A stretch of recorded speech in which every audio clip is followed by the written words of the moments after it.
Yo tout le monde, bienvenue sur la chaîne de Les Wemax. On se retrouve pour parler de l'épisode, combien déjà? L'épisode 8. L'épisode 8. Ça va trop loin, on est trop loin dans le futur déjà de My Hero Academia. Et pourtant vous avez vu qu'on vous a review tous les épisodes jusqu'alors. Ouais. On se pose la question, avec cet épisode, est-ce que finalement on va pas stopper My Hero Academia pour faire une review chaque semaine des prodigieux exploits de Ida? Voilà. Je propose, parce que c'était un peu le thème de cet épisode globalement.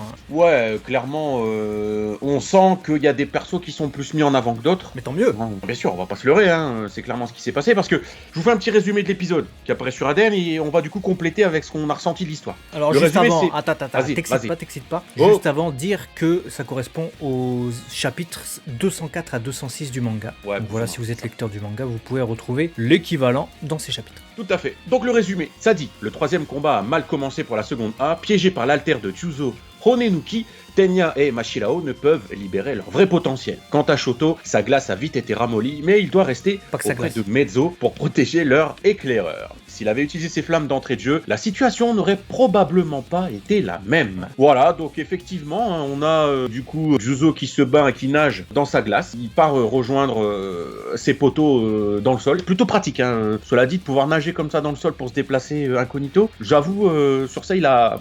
J'ai trouvé ça très utile à ce moment-là du combat parce qu'il était totalement désavantagé face à Ida qui avait sorti son récipro burst là. Et d'ailleurs on parlera de l'animation tout à l'heure, mais dès le début de l'épisode déjà on a un point culminant en fait. Et donc ça c'est intéressant. Donc il s'échappe de ça Juzo, ce qui lui permet finalement de revenir plus tard dans l'épisode et ce qui permet également scénaristiquement de le mettre un peu, non pas là sous le tapis mais sous la glace, bien caché. Et on passe à autre chose avec d'autres personnages. Ouais, on passe avec Mashirao du coup qui mène un combat qui sert toujours à rien, on peut le dire. Sert à rien, il me saoule, je te jure. À un moment donné, je me suis dit, frère, on me dit depuis je sais pas combien de temps, c'est un expert du corps à corps, il te met des coups de queue et tout, mais genre frère, tu te prends un coup de queue, il te décolle la tête. Non. Il m'a cassé la tête. Il est en souffrance, il est en mode il te l'a pas décollé la tête là. Frère, mets-le une putain de coup de queue et arrête.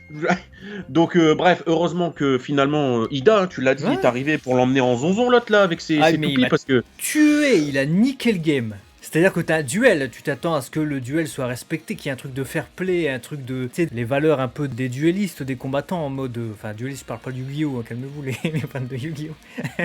Tu t'attends à ce qu'il y ait ce truc de... Non, n'intervenez pas, c'est moi qui vais l'affronter seul, tu vois. Truc à la Dragon Ball et tout ça. Non, rien à foutre. Ida, il arrive, il fait... Niquez-vous. Il part avec le mec sous le bras.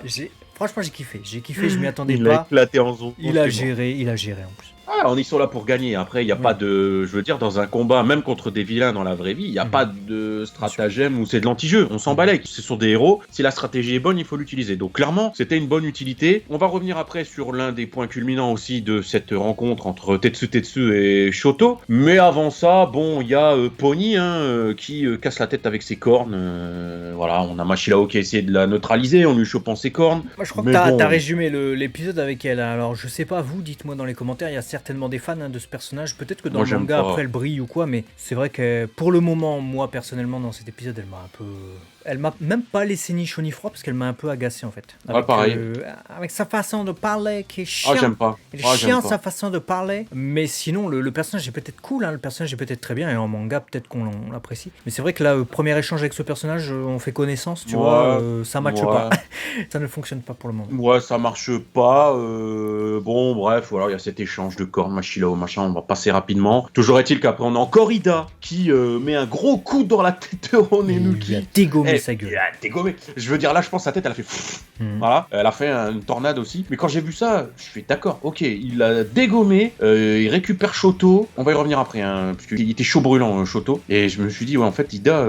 Il a carré le game, c'est lui qui a tout fait. Ouais, parce que... Bon, on va parler de Shoto rapidement, puisque bon, là, on arrive déjà à la conclusion de pourquoi il a récupéré Shoto. Voilà, Shoto, il a été incandescent. Il s'est chauffé au paroxysme, pas tout à fait, mais de ce qu'il voulait chauffer. Il allait faire fondre Tetsu. Littéralement, heureusement qu'il s'est fait sauver, je pense, parce que sinon on aurait eu, comme dans Terminator, le T-1000, il se serait liquéfié, je pense. Mais ça n'a pas suffi finalement à renverser la donne, puisque la résultante, ça va être cette égalité finalement, voilà, parce que ils ont réussi juste à la toute fin à faire renverser cette tour là qui finalement renverse la vapeur, et il y a que Shoto qui est comme ça en PLS au sol et ils sont tous pétés, il y a plus personne et ne reste que ta copine Pony Dragon là. C'est certainement pas ma copine, alors s'il y en a bien une qui ne l'est pas là-dedans, c'est elle. Elle s'envole dans les cieux, elle cheat. Ah, tu sais quoi, là, on était en fin d'épisode, je me suis dit putain, elle va faire un truc. Tu vois, parce que rappelle-toi, les 2 derniers épisodes, on a dit Mezzo et elle, ils servaient à rien, on a dit ça. Ouais, ils servaient à rien. Je veux dire, vous êtes tous témoins, on a dit Pony à part faire ses cornes, et moi j'ai dit Mezzo, il pue sa mère. On a dit ça. Je les vois, les deux, je les vois en fin d'épisode là, je les vois agir, je me dis, ils vont faire un truc de fou. C'est les seuls qui ont rien fait pour le moment, ils vont faire un truc de fou. Et en plus, elle a pris Shoto, je me suis dit, elle va faire un truc, ils vont gagner à cause de ça. Je me suis dit, ou alors Mezzo, il va retourner le truc au dernier moment. Rien du tout. Pue la merde, elle s'envole avec Shoto, et lui il regarde comme ça. Et ils font pépé, c'est la fin. J'ai trouvé ça vraiment nul comme égalité. Mais alors nul, parce que c'était le moment de faire briller un peu Mezzo. Tu l'as dit, je sais pas, il aurait pu s'énerver comme elle a fait Tetsu sur, je sais pas, des débris tellement forts que les débris s'envolent et du coup elle est gênée, elle est obligée de voler, elle se prend des trucs, je sais pas, ou alors lui balancer avec ses 800 mains plein de pierres, de caillasse qui fait que du coup elle est perturbée parce qu'elle doit protéger 4 personnes, je sais pas. Moi je me suis dit, il va s'envoler. Bien avant même que tout le monde commente, je me suis dit, le gars peut se faire pousser des membres, on est d'accord, c'est son truc. Et je me suis dit, il va nous faire une Nico Robin avec tous ses bras, il va se créer des ailes, il va s'envoler. Et puis t'as un mec juste en même temps qui commente, il ne pourra pas l'atteindre parce qu'il ne peut pas voler. Je me suis dit, bah voilà, il va niquer le game, il va voler justement, il va les surprendre. Rien du tout, il regarde comme ça, il fait, zut, je ne peux rien faire. Donc bref, une égalité, on va dire que l'égalité c'était lamentable. Est justifiée. On va dire qu'ils se sont bien défendus. Mais maintenant, normalement, clairement, très clairement, sur papier, je suis désolé, mais Shoto, Ida, machin, devaient gagner. Ouais, mais après, tu sais, c'est clairement pour que les derniers matchs ils soient décisifs, quoi. Ouais, bah oui, bien entendu, mais ça, je suis totalement d'accord. Après, ça a permis de mettre en avant quelque chose, c'est que quand Tetsu parle à Shoto en lui disant « Ah ouais, t'étais chaud et tout, ouais, on va refaire un combat et tout, mais j'ai pas été assez rapide et tout, et ouais. » Et Shoto, il fait « Non, c'est moi qui pas été assez rapide parce que j'ai une sale manie de toujours vouloir commencer par la glace, et si j'avais commencé par le feu, j'aurais peut-être niqué le game. » Et j'ai trouvé ça intéressant parce que, il y a cette philosophie, cette psychologie de lui face à son alter du feu, qu'il est en train d'accepter, d'apprivoiser petit à petit, parce que rappelez-vous, au départ, il était hors de question d'entendre parler de cet alter-là, et il a encore quelque part, malgré son utilisation, un blocage psychologique qui fait qu'il a encore des vieux réflexes, qui le desservent. Donc ça j'aime bien, parce qu'il y a un but, il y a une construction pour le personnage, qui du coup le rendra peut-être moins prévisible. À part ça, écoute, ok, égalité, on a encore eu Rico Girl qui a dû...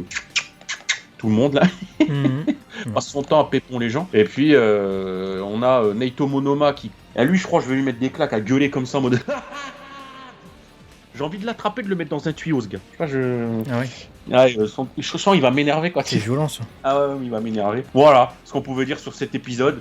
Match nul.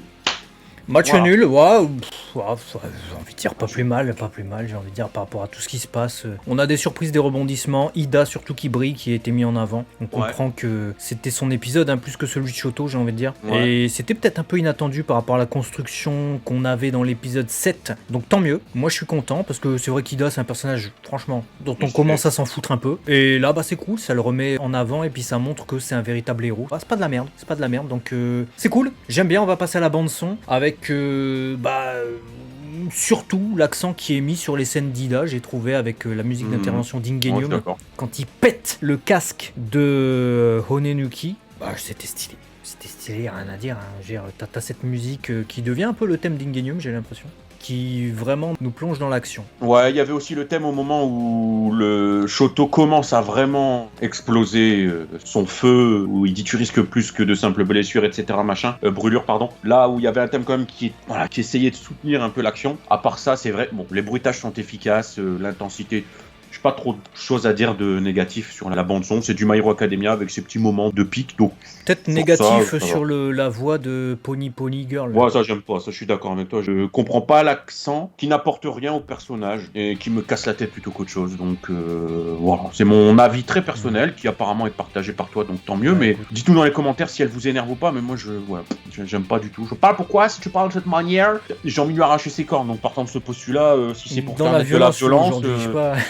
On va arrêter, tu vois. On va parler animation. Ouais. Animation, pour moi, toutes les scènes grandioses de cet épisode, ce sont les scènes de Yutaka Nakamura. Donc ça y est, il y en a deux. Il y a la scène du début de l'épisode où je me suis dit, oula, ils ont sorti l'animation. C'est dès que Ida il sort son récipro là et qu'il casse toute la glace là. Je me suis dit, oh là là, ça commence fort. Et ensuite, la scène où il arrive à toute vitesse, tu le vois même pas arriver, tu sais pas d'où il vient, et il casse le masque de Honenuki et il récupère Shoto. C'était fabuleux. En termes d'animation, c'est le summum pour moi de ce qui se fait dans les épisodes qu'on a en ce moment de My Hero Academia. Donc le gars, retenez bien son nom, c'est Yutaka Nakamura. Ouais, il y avait juste une scène aussi que j'ai bien kiffé, c'est quand Tetsu est bien vénère dans les flammes. Il y a une réalisation animation qui est bien faite parce qu'on a une vue, tu sais, un peu derrière d'épaule, qui suit le mouvement de Tetsu. Et on a Shoto à un moment donné qui arrête son coup comme ça. Et c'est très impactant. Il y a un changement d'angle comme ça. C'est presque un travelling. Et j'ai trouvé ça stylé en fait parce que ça m'a donné une dimension du combat Shoto Tetsu qui sont encerclés par le feu. Donc on peut vite se sentir, tu vois, coincé dans un petit espace. Et là finalement, cette dimension un peu travelling à la troisième personne, j'ai eu vraiment cette sensation d'être à l'intérieur du truc. Donc j'ai bien aimé aussi. Je trouvais ça impactant en plus de tout ce que tu as souligné. Donc de manière générale, ils ont su mettre l'accent là où il fallait pour faire en sorte qu'on se dise c'était bien animé, c'était correct, c'était cool. Donc, conclusion du coup de l'épisode. Bon écoute, c'était un bon épisode, hein. Je vais pas te mentir, je vais pas dire que j'étais pas dans l'action, je vais pas dire que j'ai pas kiffé ce qui s'y est passé en suivant de près le truc. Maintenant quand on décortique certains faits comme on l'a fait tout à l'heure, il y a des choses qui peuvent être discutables sur ma vision personnelle, mais voilà, j'ai bien aimé. L'épisode j'ai bien aimé, c'est plus les interventions de certains persos qui m'ont déçu. Voilà. Mais c'est très subjectif, donc c'est pas vraiment la qualité de l'épisode. Voilà. Toi ? Okay. Bon épisode. Vraiment bon épisode, meilleur que le précédent. Par contre, je me pose une question sur le prochain du coup, parce que quand je vois un peu le casting, quand je vois les personnages qui restent, j'ai absolument pas regardé, j'ai pas cherché à savoir une teaser, etc. Quel team il y avait et quel team va combattre après. Mais si je me souviens bien, pour le moment dans la classe, présentement la classe A, il y a Mineta qui a encore rien foutu, il y a Sparadraman qui a rien foutu, il y a Sugarman, donc c'est Sato qui a rien foutu, et puis après il y a Capoeira Girl, donc c'est Acid Woman qui a rien foutu non plus. Après évidemment il y a on sait qu'Izuku est avec Ochako, donc j'en déduis que vu qu'ils étaient ensemble, Acid Girl et puis Mineta sont dans la team d'Ochako et de Izuku je crois, et du coup ça veut dire que là dans la team de Bakugo il y aura donc Sato, il y aura donc Sparadra, et le dernier c'est qui? Il y a Kyoka. Kyoka Jiro avec ses écouteurs. Ouais, la quatrième équipe de seconde A, c'est Kyoka, Hanta, Likido et Kachan. Enfin, Bakugo. C'est ça l'équipe. Ouais, c'est ça. Écoute, j'ai hâte de voir un peu ce que Bakugo va faire, à part tout faire exploser. Parce qu'on vient d'avoir un épisode où Tetsu a tout pété, Shoto a tout brûlé. Si Bakugo, c'est la combinaison des deux, ça va être répétitif, tu vois. Donc j'attends de voir un peu ce que ça va. Moi, donner. j'espère surtout voir les autres un peu. Parce que Kachan, on voit un peu, on sait très bien ce qu'il fait, Bakugo, tu vois. Même si, bon, on verra. Disons que pour le moment, c'est pas les épisodes qui me passionnent le plus, donc je suis déjà bien content d'avoir eu un bon épisode avec cet épisode 8. Ouais. J'ai l'impression qu'on va encore durer 3 épisodes pour ces trucs-là. Et... c'est ça, en fait, tu demandais au début, on est déjà à l'épisode 8, c'était la phrase d'introduction, et je t'ai dit, ouais, et sous-entendu, déjà à l'épisode 8, que pour des combats comme ça, 3e match seulement, ça veut dire qu'ils vont me faire la moitié de la saison sur ces trucs-là, on va avoir une moitié de saison sur une intrigue qui apparemment est une intrigue de ouf, hein. C'est ce qu'on nous dit, on verra bien. On a hâte. Hein. Mais si c'est que 10 épisodes, je sens comme une maison. On va arriver fin de la saison 5, on va faire. En fait, ils nous ont cassé les couilles avec des matchs d'introduction et quand c'est super intéressant, ils nous coupent, faut attendre un an. D'accord, merci. C'est possible. Dites-nous en tout cas vos avis sur cet épisode dans les commentaires et également, voilà, si vous n'avez pas lu le manga, vos théories sur ce qui peut se passer. À très vite sur la chaîne de Les Waymax, des bisous, ciao ciao. T'es abonné.